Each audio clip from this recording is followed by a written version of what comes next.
비가 올 듯 먹구름이 잔뜩 낀 날, 아들을 수렁에서 건져 올렸다는 어머니를 만났습니다.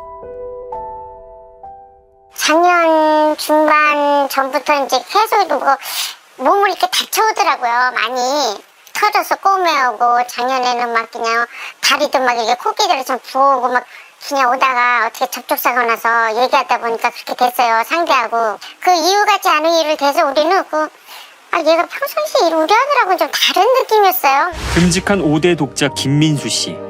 어디 내놔도 걱정 없던 내 아들입니다. 그런데 어느 날부터 불안한 모습을 보이더니 급기야 지난 4월 15일 스스로 목숨을 끊으려 했습니다. 아이고. 그날 어머니는 아들의 직장 동료와 통화를 합니다. 네, 여보세요? 혹시인가요? 저 직장 동료입니다. 네. 동료예요? 예. 바꿔줄까요? 네. 화장실에서 나왔는데. 그래, 잠깐만 바꿔줄게요. 네. 이상한 직감에 아들을 살펴봤습니다. 공포에 사로잡혀 무릎을 꿇고 굽신거리며 통화를 하는 아들. 동료인데요? 네, 알았습니다. 애가 얼굴이 파래져갖고 구석에서 개진놈 저기 아저씨 저는 근데 너무나 가슴에 전화를 이제 얘기하고서 나왔어. 나와갖고서 내가 뭐냐고 그때 다구쳤어요. 네, 막 울기 시작하더라고. 예, 전화 받습니다. 뭐 하세요? 예. 뭐 하고 계세요? 저 대출 알아보고 있었습니다. 누가 너 보고 집에 가래? 야. 네. 누가 너 보고 집에 가래? 물어보자. 야, 누가 너 보고 집 가라고 했어? 아까 인증서 그런 거 없으면 빨리 집 가. 누가? 예. 뭐 소리 하고 있어. 그날을 제가 그거 전화를 안 받았으면 아마 지금 세상에 없을 거예요. 우리 아들은 버티기가 너무 힘들어서. 사실은 그래, 오늘이 엄마한테 지금 마지막으로 식사를 하고 자기는 세상을 떼려고 그랬다고 얘기를 하더라고요. 막 울면서. 지난해 6월부터 올해 4월까지 아들을 집단 폭행한 직장 동료들과 원장. 우리는 이들의 범행이 담긴 영상 일부를 입수했습니다. 가해자는 10살이나 어린 여강사 최현정 씨입니다. 어머, 어떻게 저럴 수가 있죠? 뭐야 저게? 너무 화가 나지 않습니까? 옆에 앉아있던 9살 어린 직장 동료 박철민 씨. 머리채를 잡고 얼굴을 수차례 가격. 직장 동료 이준현 씨는 잔뜩 움츠려 있는 김 씨의 머리를 내리칩니다. 아이들을 가르치는 학원에서 벌어진 집단 폭행. 가해자는 직장 동료 3명. 주범은 이 학원의 원장입니다.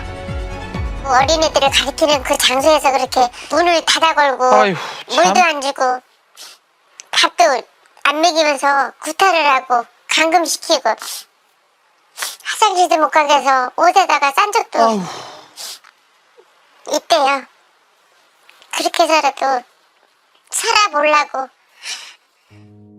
10년 넘게 임승호 원장 밑에서 일해왔다는 그는 그곳이 지옥이었다 고백합니다. CCTV 있는 곳에서 저를 가둬놓은 다음에 문은 여기 있고 여기 서 있고 책상이 있고 저는 여기 안에 박혀 있어요. 빠져나갈 데가 없어요. 인천에서 영어와 수학을 가르치며 유명세를 탄 임 원장. 보습학원과 영어학원 등을 운영하던 실력 있는 교육자로 알려졌습니다. 젊은 감각을 가지고 학생들과 소통한다는 임 원장은 CCTV로 김 씨를 감시했고 세 강사들은 명령에 철저히 따랐습니다. 야 CCTV 꺼 이 소리가 들린단 말이에요. 그럼 이제 그때 공포감이 막 이제 좀 있으면 죽겠구나 하면 이제 들어와서 권투글러브 방망이. 김 씨가 가장 두려워했던 존재는 바로 임승호 원장.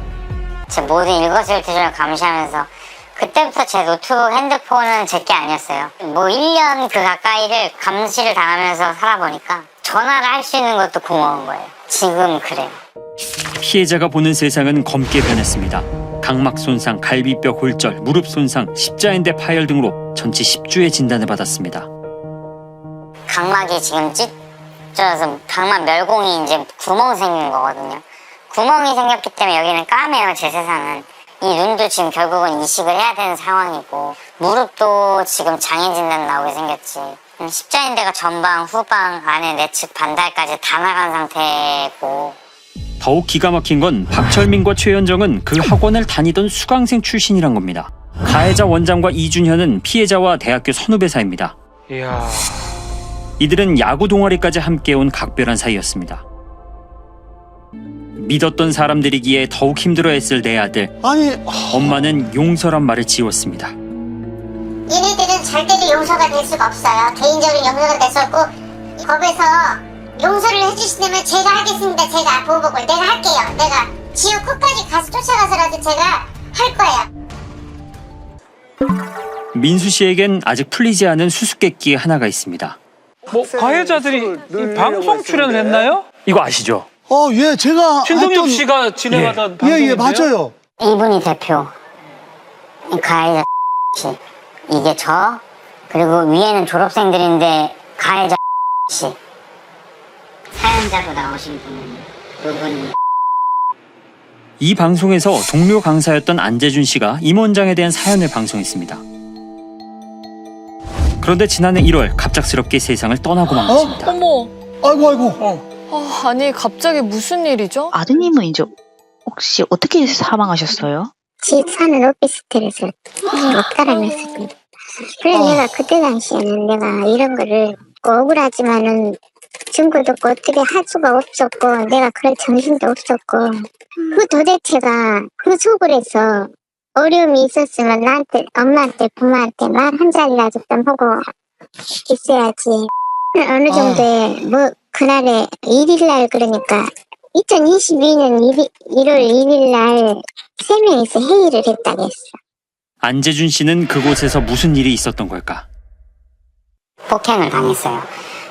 이제 보고를 하는데 이제 그 원생 수를 좀 많이 속여서 보고를 한 게 이제 걸린 거죠. 그래서 대표 원장이 화가 많이 났고 근데 그 자리에서 이제 좀 폭행을 당했어요. 제가 확실히 기억하는 거는 3층의 학원을 인수를 해라. 너가 뭐 임대료나 뭐 강사 임금이나 그건 너가 다 부담해라. 그러고 나서 1월 3일날 그 일이 벌어졌고 임원장에게 폭행을 당한 뒤 극단적인 선택을 한 동료.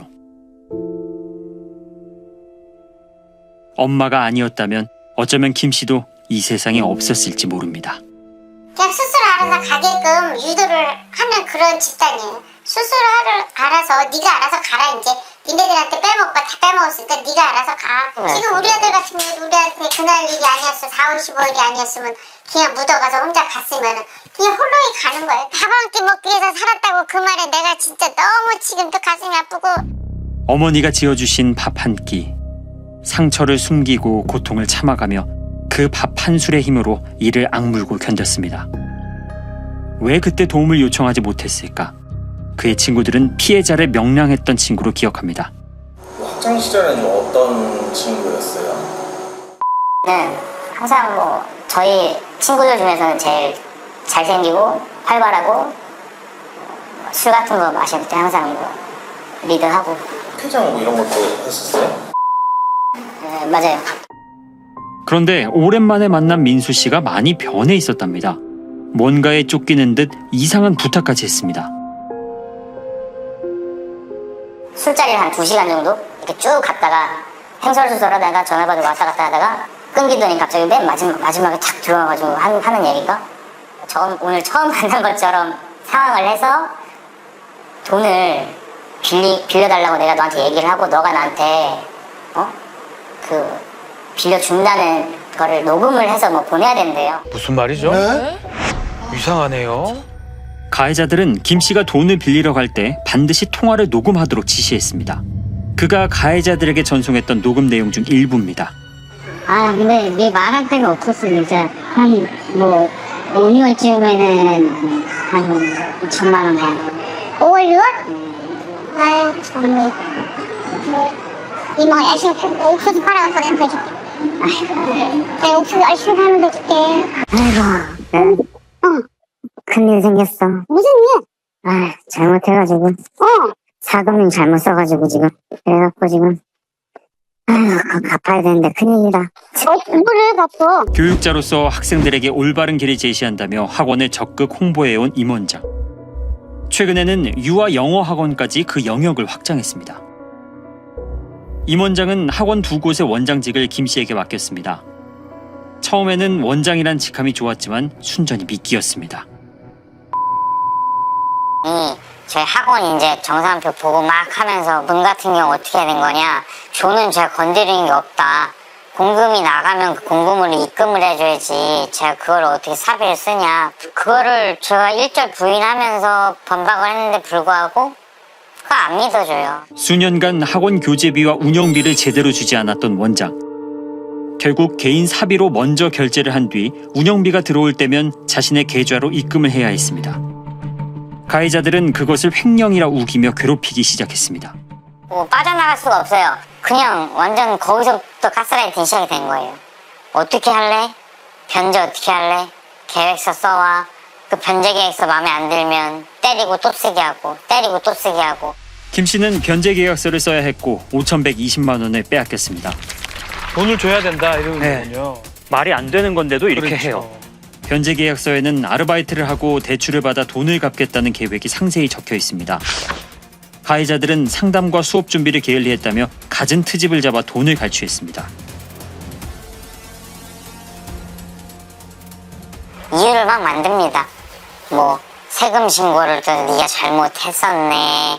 알고 보니까 또 뭐 미수금 처리를 제대로 안 했네. 이런 이유들을 들면서 너가 학원에 피해를 줬으니까 4,650이 아니라 7,000원 받아야 될 것 같은데 이러면서 올라가기 시작해요. 7,000, 1억, 2억, 3억, 마지막에 4억까지 가요. 4억이요? 저걸 4억을 갚으래요. 나중엔 대출도 어려워졌습니다. 결국 지인들과 친척들에게까지 연락을 해 돈을 빌려야 했습니다. 돈을 가져오지 않는 날에는 어김없이 폭행이 이어졌습니다. 심지어 잔인한 고문까지 이어졌다고 합니다. 현재 김 씨는 3,460만 원의 월급을 받지 못했고 5천만 원이 넘는 퇴직금도 받지 못했습니다.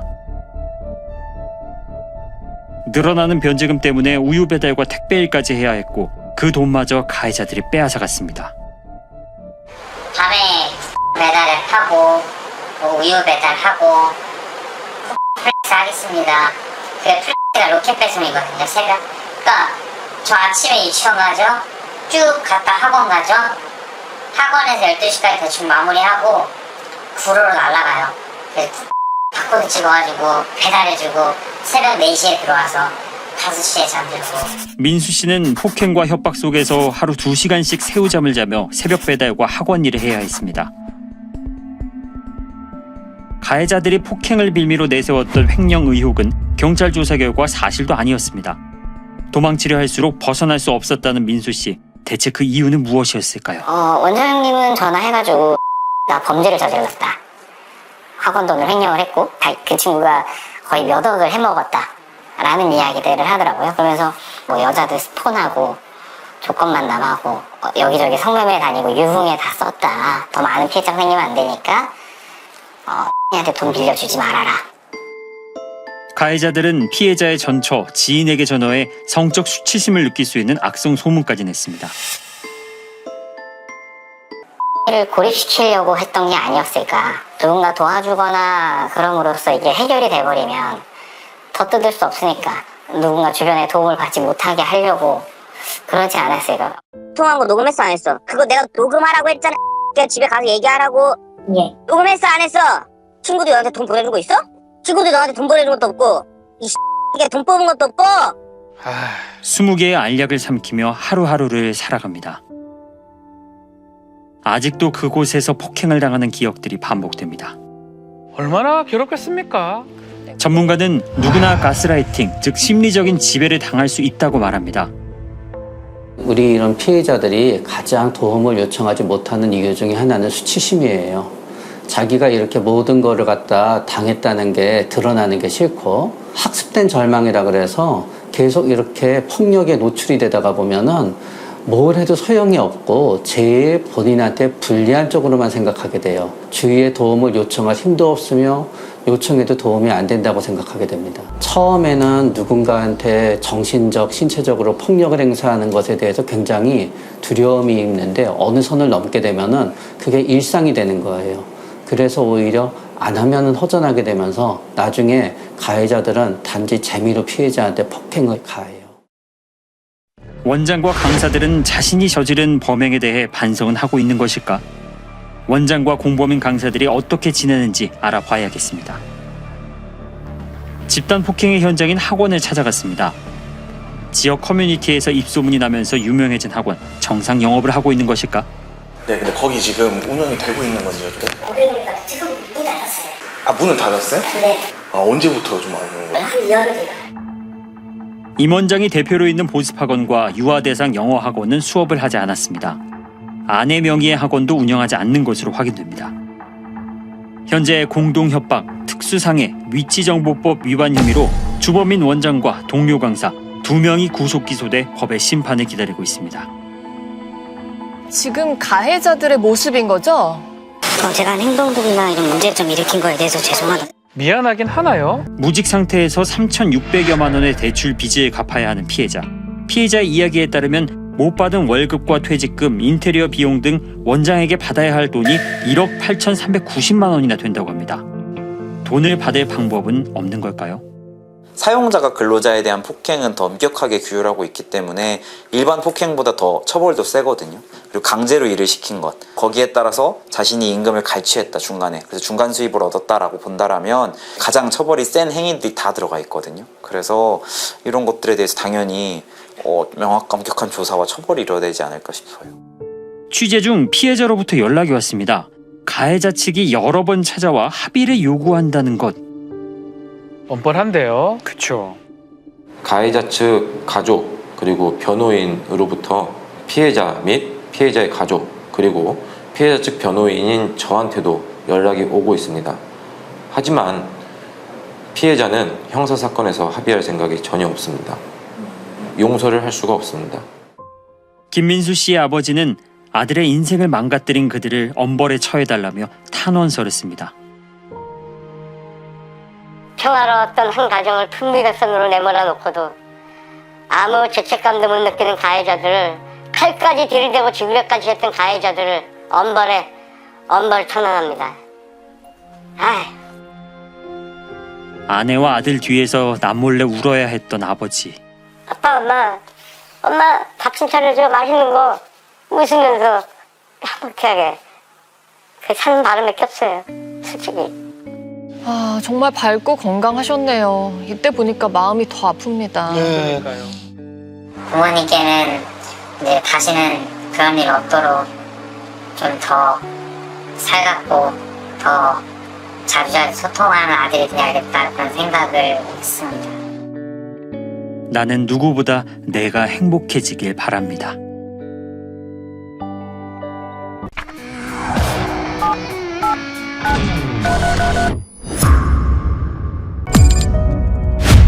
서울을 떠나 이곳 완도에서 자리를 잡은 지 어느덧 5년. 형제가 완도에 내려와 폐기물 재활용 일을 시작한 건 20대 초반. 아버지를 도우면서부터였습니다. 처음에는 아무것도 모르고 이제 아버지가 도와달라고 와달라고 부탁을 하셔갖고 이제 내려오게 됐는데 점점 이제 일을 배우다 보면서 되게 많은 걸 배웠고요. 재활용되는 걸 공부하면서 좀 재밌었고, 제가 노력하면 노력할수록 이제 우리 환경이 깨끗해진다는 사실이 좀 사명감을 갖게. 그렇죠. 그런 거죠. 첫째 지호 씨는 대학을 졸업한 이후에, 둘째 상훈 씨는 20살 때부터 아버지 일을 도왔습니다. 그런데 2018년 2월 아버지가 갑작스럽게 세상을 떠나고 형제는 20대 젊은 나이에 회사를 물려받았습니다. 그런데 그때 강 씨가 이들 앞에 나타났습니다.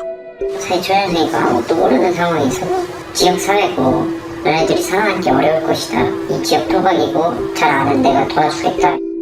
그는 아버지 때부터 영업이사라는 직함을 가지고 계약 건마다 수수료를 받아가던 인물. 그런데 또 다른 직업도 있었습니다. 신문사 기자라고요? 넌 기자들이 얼마나 무서운지 아냐.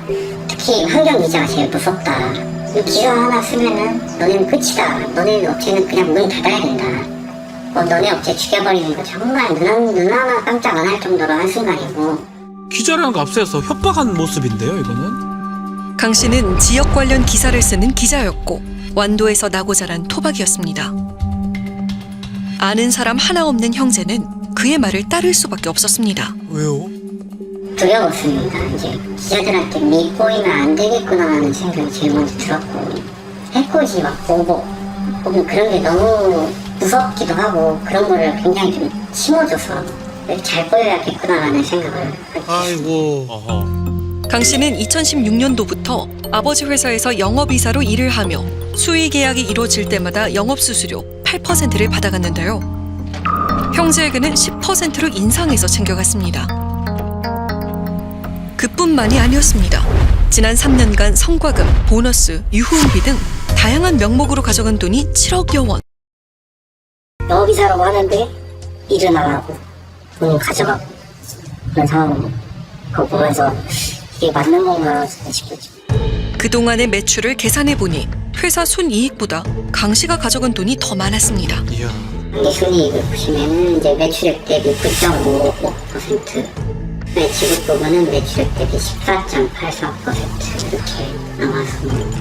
야, 이게 말이 돼요, 이게? 자신이 기자고 완도 토박이라서 폐기물 처리 계약을 성사시키는 거라고 큰소리쳤던 강 씨. 그래서 10%를 가져간 거잖아요. 그런데 2020년부터 폐기물 처리 업체의 계약 방식이 달라집니다. 수의 계약이 아닌 공정한 경쟁을 하는 공개 경쟁 입찰제로 바뀐 겁니다. 그럼 이제 영업 필요 없어진 거 아닙니까? 본인이 이제 영업 활동을 해서 이제 영업 수수료를 받고 수행 계약 형식이었을 땐 그렇게 했지만 입찰 제도로 바뀌게 되면 사실 경쟁 입찰이고 명분이 좀 없었지 않나. 그래서 그 당시에 이제 저희한테 했던 말이 본인이 힘을 실어서 입찰 제도로 바꾸는데 기여를 했다. 본인이 바꿨다라고 이야기를 했었습니다. 그래서 마찬가지로 똑같이 계약 금액의 10%를 요구를 했었습니다. 강 씨는 군청 담당자에게 자신이 입김을 넣어 이뤄낸 성과라고 했다는데요. 말이 안 되는 것 같은데. 회장이 왔다 가더라. 그래가지고 인물장을 소주 한잔 먹고 갔어. 군장하고 넷이 술 먹었니. 마지막으로 형님 내가 부탁할 거 하나 있어. 내일까지 입찰제도 못 박아주시오. 여기서 단면을 시키러 다닌디 형님 이것이 맞지요. 도와주십시오. 강 씨의 말이 사실일까? 그의 입에 오르내린 관계자들을 만났습니다. 사무실 자주 와서 언론이 이렇게 만나긴 하는데 뭐 그런 얘기는 내가 입찰로 바꾸고 그런 얘기는 내가 그런 적은 없어. 제가 뭐 입찰 바꾸고 하는 그런 이제 자신의 부서에 있는 것이 아니기 때문에 뭐 그럴 수도 없고요. 그런 얘기도 들은 바도 없고 진짜 난감하네요. 공개 경쟁 입찰제를 도입하는데 정말 강 씨가 영향력을 행사했을까? 감사합니다. 술 먹었다. 네. 그래서 그런 제가 적대를 받거나 우리 팀장의 조회 받는 사실은 한 번도 없습니다. 기자 본인이 주장하기로는 본인이 접대를 해서 입찰제도로 바꿨다라고 그렇게 얘기를 하는데 그런데 입찰 제도를 바꾼다고 했을 때 강 씨가 찾아온 적이 있었다고 합니다. 5개 업체가 6개 업체가 있는데 그 업체 대표들이 비롯한 그 대표들은 나한테 집방을 찾았더라니까요. 그러고 지금 기자들 동원해갖고 입찰도 벌려고 그래갖고 나 항의를 온 거예요. 근데 이해 당사자인 그 사람한테 내가 가서 접대를 받고 있어요. 입찰 방법을 바꾼 게 아니라 반대했던 거잖아요. 진짜 어이가 없네요. 모든 게 거짓말이었던 강 씨. 그렇다면 그가 신문사 기자라는 건 사실일까? 우리 그 정식 직원이 아니고 저 완도에서 그냥 보도자료만 우리가 본연 조건으로 우리가 채용을 한 적이 있어요. 자료만 채워놓은 거죠.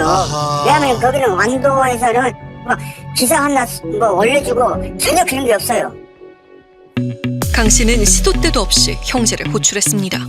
술자리에 제가 많이 불안을 했었을 텐데요. 자기가 모시는 보스라고 표현을 했었고 정국구라는 표현을 썼었습니다. 이분이 너네들을 좋게 보면 이제 너네들을 보호해 줄 수 있고 또 지켜줄 수 있다. 100만 원 찾아서 오라 이렇게 얘기한 적도 많았습니다. 용돈이란 명목으로 강 씨는 지인들에게 수차례 돈을 주라고 했고 지인의 딸에게도 용돈을 보내도록 했습니다. 아, 왜요? 100만 원 입금했네요? 그렇게 강 씨에게 준 현금만 6,700여만 원. 이야. 돈을 달라는 이유도 다양했습니다. 솔직히 계좌번호 보내려니까 그 100만 원 불러 입금해라. 100만 원이요? 왜요? 시계란다 시계. 네? 아니 자기 집 제사인데 돈을 보내라고요? 법인 카드로 결제하는 술값도 감당하기 벅찰 정도였습니다. 야, 여기 가요방 새벽 1시, 저기 가요방 새벽 2시, 다른 가요방 새벽 3시 뭐 이런 적도 되게 많아가지고 되게 충격을 받았었습니다. 더구나 강 씨가 술을 마신 날은 운전기사 노릇까지 해야 했습니다. 아이고.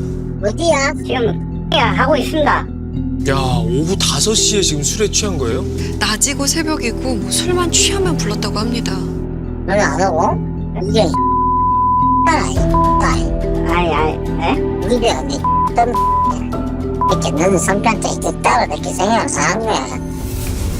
술에 취해 횡포를 부리고 폭력을 휘두르기도 했는데요. 온갖 욕설하고 이 문 앞에서 막 신발 던지고 주먹 휘두르고 막 뺨 때리고. 강 씨한테 당할 때마다 기록을 했다고 합니다. 아이고, 얼마나 괴로웠을까요? 형제를 회사 대표로 전혀 생각 안 한 것 같아요. 끊어낼 수 없었던 그의 올감이 참을 수밖에 없었던 이유가 있습니다. 저희가 어쨌든 이어서 해야 되는 가업이었고 무조건 지켜야 된다는 생각밖에 없었습니다. 그래서 업체를 뭐 죽여버리겠다는 협박 그런 게 굉장히 컸고 들어줄 수밖에 없었던 것 같습니다. 아이고, 강 씨는 회사 대표인 형제에게 입만 열면 욕설이었습니다. 돈이 되는데 이 소리만 가까이 있는 이 목차 그 뭐지 싸게 까불지 마라 미친 야 인생이 이전이 끝나. 여자친구와 가족에게도 육두 문자를 거침없이 내뱉었습니다. 욕 빼면 남는 말이 없네요. 분이 같이 있었는데 이제 몇 년이 되고 뭐 라는 단어 말씀을 하면서 뭐 여기가 뭐 누구 집이냐. 아이고. 말이 되나요? 누구 애미도 너 그렇게 살면 안 돼. 그런 식 아니 이건 초시한한테 이렇게 얘기를 했었고요. 아니, 어머니 욕을 했다고요? 너 아까는야 잘해. 그 옆에는 너 여기 장이 장모도 나는 못봤다는 그 사람이니까 싸가지 없는 게 뒤질라고. 장인 장모 욕까지 하면 안 되죠. 정말 상식 바뀝니다. 항상 전화가 오고 욕을 들어야 되는데 어떤 날 전화가 안 오고 욕을 안 오면 신기한 날로 되게 기억에 남을 정도로 하루에도 한 평균적으로 20통 이상씩 통화를 했어요. 강 씨는 끊임없이 형제를 간섭하고 감시하며 사회생활도 차단했습니다. 출타를 제한하고 외부인을 못 만나게 했었습니다. 뭐 이유는 잘 모르겠는데 이제 저희 공장이고 늙을 거니까 여기 있으면서 수시로 확인을 해라. 주말에도 쉬지 말고 일을 해라. 대체 왜 회사 대표인 형제는 그를 절대적으로 따를 수밖에 없었을까? 왕과 신하, 뭐 어떻게 보면 주인과 노예 같은 관계가 지속돼 왔다라고 보는 게 맞고요. 굉장히 강압적인 방법을 이용을 해서 그 사람의 어떤 생각과 의지를 좀 바꾼 거라고 볼 수 있기 때문에 브레인워시, 말하자면 세뇌로 볼 수도 있습니다. 세뇌까지. 이제 그 세뇌가 좀 가능했던 조건 중에 하나는 고립된 지역이었다라는 거예요. 주변과의 어떤 소통을 다 끊어버리고 지속적으로 본인의 말이 옳다라는 걸 주입을 했기 때문에 일반 시민들이 볼 때에는 어처구니 없는 일이라고 생각을 할 수 있지만 상황 자체가 사람을 좀 다르게 만듭니다. 강 씨는 자신의 집을 살 때도 형제에게 황당한 요구를 했습니다. 기록을 하면서 이제 저보고 제 명의로 내줄 것을 좀 강요를 했었습니다. 이제 계약서에 다 준비해놓고 사인만 하게끔 그렇게 했었어요. 무슨 얘기죠? 아니, 왜 남의 이름으로 집을 사는 거예요? 명의를 빌려줄 수 없다고 거절했지만 돌아온 건 또 험한 욕설과 협박이었습니다. 뭐 네가 도와줘야지 뭐 나 길바닥에 나앉으라는 거냐. 결국 지호 씨 이름으로 집을 매매하고 지호 씨 앞으로 대출까지 받았습니다. 아니, 그냥 집을 사달라고 한 거네요. 집을 매도한 사람은 강 씨의 지인. 그도 지역 신문사의 기자였습니다. 권 씨가 빌라를 지어서 분양한 겁니다. 자기들끼리 얘기가 다 된 거네요. 그래서 은행에서 신호를 냈더니 신용불량이다 그래가지고 집이 안 된다. 이 앞으로 하고 가면 누가 이자를 내나 어떻게 자기가 다 낸대요. 그래서 그냥 그렇게 하라고 한 것이지. 그게 뭐예요? 그런데 1년 뒤 지호 씨도 같은 빌라를 신혼집으로 매매하게 됩니다. 다 못 사게 했습니다. 결론적으로는 빌라를 구매하게 했었습니다. 아니 바로 옆동을 산 거잖아요. 왜죠? 미분양된 이제 빌라 남은 한 채를 제가 사게끔 했었습니다. 이상한 점은 또 있었습니다. 지호 씨가 집을 살 돈이 충분한데도 강 씨는 굳이 돈을 빌려가게 했습니다.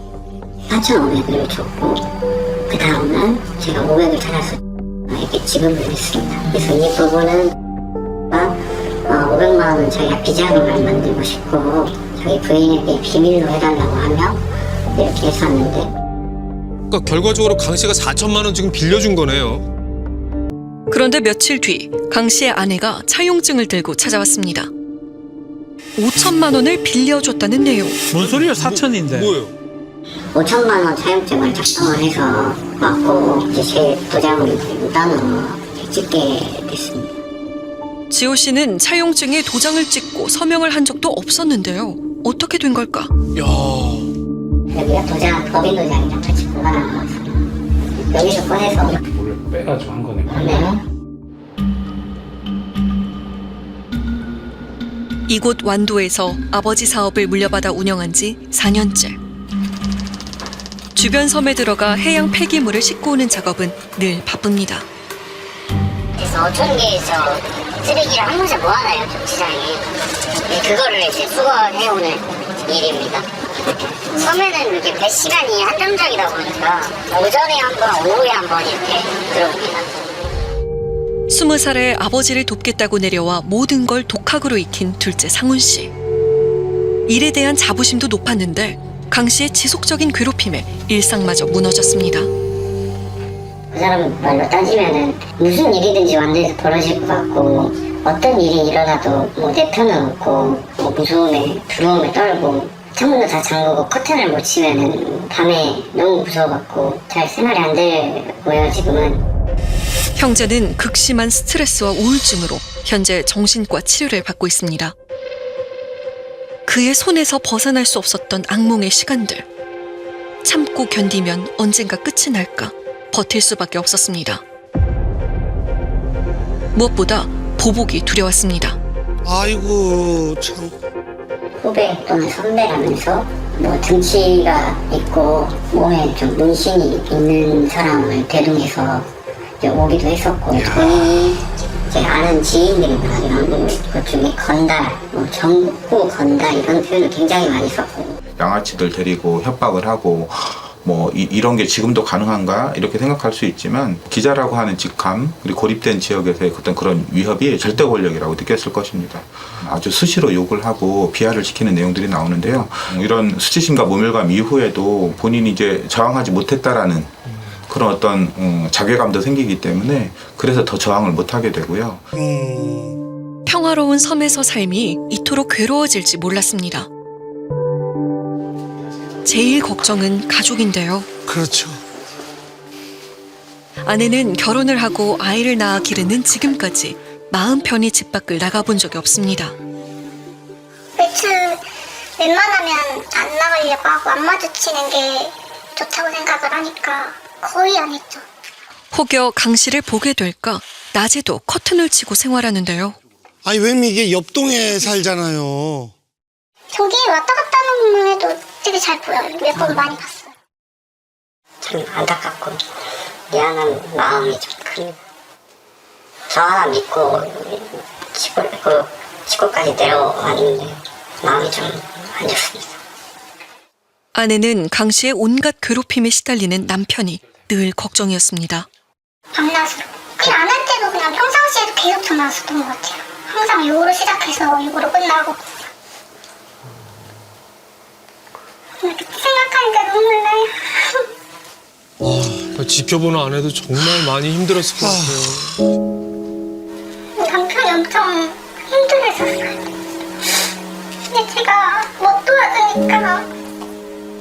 아 이게 말이 됩니까 이게? 3년 동안 강 씨의 끊임없는 갈취와 폭언, 협박에 지칠 대로 지친 형제는 결국 결단을 내렸습니다. 진짜 정말 이거는 아니다. 이렇게 열심히 우리가 해서 정말 이게 누구를 위한 건가. 우리 아버지가 정말 이걸 원하셨을까. 어떤 결단을 드려야 될까라고 생각을 했는데 거의 업체를 접어야 되지 않을까. 모든 걸 정리하고 완도를 떠날지도 모른다는 각오로 그동안 강 씨가 벌인 악행에 대한 증거들을 모았습니다. 아, 잘했네요. 모았군요. 그리고 완도의 한 단체 협회장에게 도움을 요청했습니다. 인연도 없고 뭐 이런데 대부분의 사람들은 외지에 와서 사업한다 이러면 많이 도와주거든요. 그런데 이 사회적 기자들은 그냥 먹거리로 활용해 먹은 거예요. 진짜 애들 불쌍하고 힘들고. 아우, 너무 감사한 분이네요. 김 회장은 강 씨를 만나 형제에게 한 일들에 대해 따져 물었는데요. 야간에 현금 찾아오라고 해서 누구한테 주라고 하고 누구 용돈 주라고 하고 뭐 이런 것들이 그거는요 이제 계기를 환경을 하다 보니까 상당히 기획사에 눈치를 많이 보고 있습니다. 그래서 이런 사람 좋아하려고 저런 사람 좋아하는 거 이렇게 하긴 해요. 법인카드로 개인 술값을 결제한 건 왜일까? 1,000만 원 정도 되더라고요. 많이도 마셨네요. 많이 마셨네요. 법인카드 이렇게 상품 생각하고 쓰면 내가 현금으로 나한테 주면 되겠다 그래서 그거에 제사적으로 쓰는 부분에 대해서는 현금으로 한 푼도 실수 안 하고 최대한 저는 무조건 제가 잊어먹어서 못 준 건 있어도 제가 쓴 부분에 대해서 무조건 돌려준 적이 단 한 번도 없습니다. 거짓말 한 거네요. 강 씨는 그동안 형제들에게 왜 그랬을까? 그의 입장을 들어봐야겠습니다. 저 왜 그런 거예요? 왜? 오랜 기다림 끝에 강 씨를 만날 수 있었는데요. 기자님 맞으시죠? 안녕하세요. MBC 실화탐사대에서 나왔는데요. 사건에 관해서 하실 말씀 없으세요? 그는 어떤 말도 하지 않고 자리를 떠났습니다. 아니, 떳떳하면 뭐 할 말이 좀 많지 않을까 싶은데요. 형제가 주장하는 피해 사실을 강 씨도 인정할까? 기자님 번호 받으신가요? 네, 저 술 먹고 있어요. 기자님도 충분히 반론하실 게 있으실 것 같아가지고. 아니 그러니까요. 지금 제가 실사 조사를 받고 있는 상황이고 지금 제가 답변 드려서 뭐 이런 것도 아니고. 형제는 지난해 9월 강 씨를 사기, 공갈, 사문서 위조 등의 혐의로 고소했습니다. 그리고 고소한 사실에 보복을 할까 두려워 법원에 접근 금지 가처분 신청도 냈습니다. 잘했습니다, 진짜. 그렇죠. 계속 지속적으로 협박당했으니까 얼마나 무서웠겠어요. 그런데 고소장을 접수한 이후 강 씨의 아내가 찾아왔습니다. 와가지고 저희하고 얘기를 하게 됐는데 자기가 가만히 있지 않겠다 그런 식의 이야기를 해줬어요. 끝까지 진짜 협박이네요. 그것도 부부가 같이 합니다. 여전히 두렵습니다. 그의 굴레에서 정말 벗어날 수 있을까 불안하기도 합니다. 하지만 힘겨운 싸움을 시작한 형제. 그들은 이제라도 악순환의 고리를 끊고 처음부터 다시 시작하고 싶습니다. 이제 보복이 들어올지 무서운 상황에서 만도를 떠야 될 생각까지 했었고 진짜 감옥에 가만히 있더라도 내가 희생해갖고 주변 사람들이 벗어나면 행복하지 않을까 편하게 좀 아무 걱정 없이 그렇게 좀 지내고 싶어요.